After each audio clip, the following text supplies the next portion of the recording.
avec messieurs Voitrin et Ansval qui ont été les dirigeants de cette tuilerie à l'époque où c'était encore une industrie jusqu'à il y a quelques années. Bonjour messieurs, quel est votre sentiment aujourd'hui alors que vous avez quand même à l'époque aussi beaucoup travaillé activement déjà sur l'aspect mémoriel avec la salle des peintures et tout. Quel est votre sentiment aujourd'hui à l'ouverture de ce mémorial si important? Monsieur Voitrin. Écoutez, c'est comme toutes les activités qui prennent du temps. Le résultat est d'autant plus à la hauteur du temps qu'il a fallu pour le faire. Je veux dire, c'est assez remarquable. Moi, c'est la première fois que je reviens ici depuis quand même quelques années. On a effectivement, des années 90, initié des recherches avec une étudiante allemande qui s'appelle Angelika Gossmann. Je pense qu'elle est là. On avait commencé à rechercher un certain nombre de peintures autres que celles qu'on connaissait déjà dans la salle des peintures. Et je suis vraiment très, très impressionné de voir le résultat au bout de quelques années sur ce mémorial. Monsieur Ansval, vous avez participé au début de la réflexion sur la création du mémorial. Vous étiez encore l'industriel de ce site. Revenir ici aujourd'hui dans un espace qui est strictement mémoriel, tourné sur des événements qui sont quand même particulièrement difficiles, qui sont quand même les éléments de la déportation à partir d'ici du camp des Milles vers les camps d'extermination à partir de 42. Quel regard personnel vous portez sur tout ce travail que vous avez effectué? C'est d'abord beaucoup d'émotions parce que je me souviens de la première rencontre avec Alain Chouraqui, la famille Chouraqui, et de la demande de la maire d'Aix pour que Lafarge fasse un pas pour lancer ce projet du mémorial. Et donc, après quelques années d'absence, puisque j'ai vogué vers d'autres cieux, je reviens ici et c'est un jour d'émotion. Je vais revoir Alain Chouraqui et lui dire toute mon admiration, car j'étais au balbutiement et j'ai vu combien la route a été longue pour lui, pour convaincre, pour réunir et enfin pour créer l'adhésion sur ce projet. Donc, quasiment 20 ans de travail. Pas loin. Mitterrand colle au départ. Une volonté européenne. Oui, tout à fait. Et aussi des appuis. J'ai encore en souvenir la visite de Simone Veil ici, et qui, ce jour-là, m'avait fait part de son émotion, émotion qu'on va retrouver aujourd'hui. Merci monsieur en tout cas de ce bel effort vraiment historique.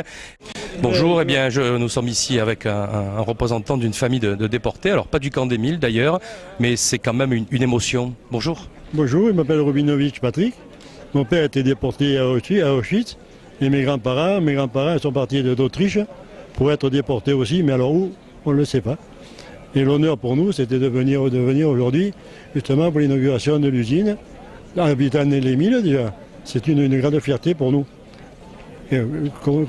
D'autres mots, je ne pourrais pas dire. Il y a vraiment la fierté d'avoir ça sur le village des Milles et que personne n'oublie. Tout à fait. Alors vous êtes Millois, un vieux Millois, on va dire, depuis très très longtemps. Qu'est-ce que c'est ce camp pour le village aujourd'hui, Patrick? Mais pour le village, il y a une certaine catégorie de personnes qui ne se rendent pas trop compte.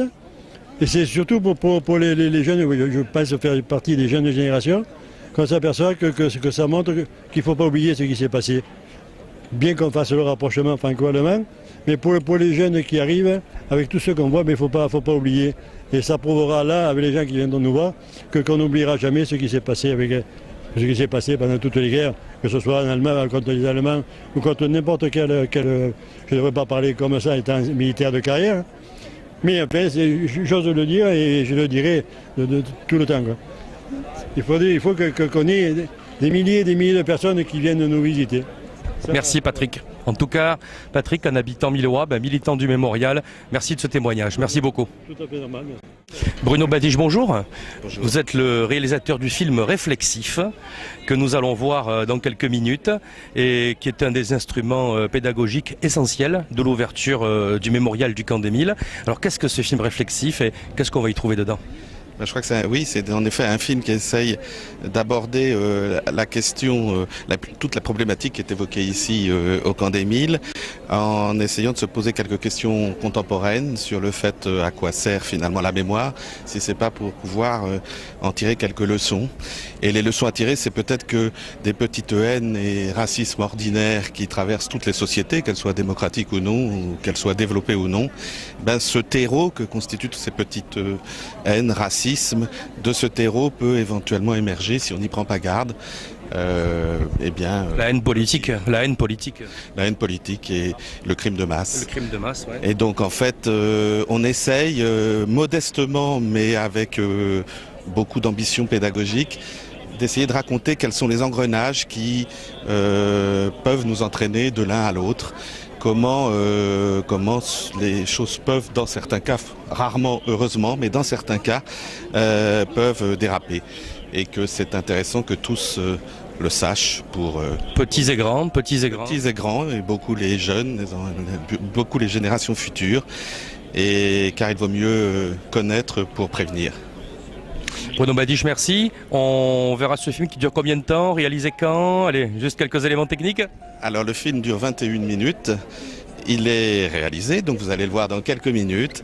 Il est réalisé sur un dispositif de triple écran, donc c'est un dispositif assez immersif, on va dire, dynamique, qui fait appel à la raison, bien sûr, à la pédagogie, et puis peut-être aussi un peu au sens et au sensible.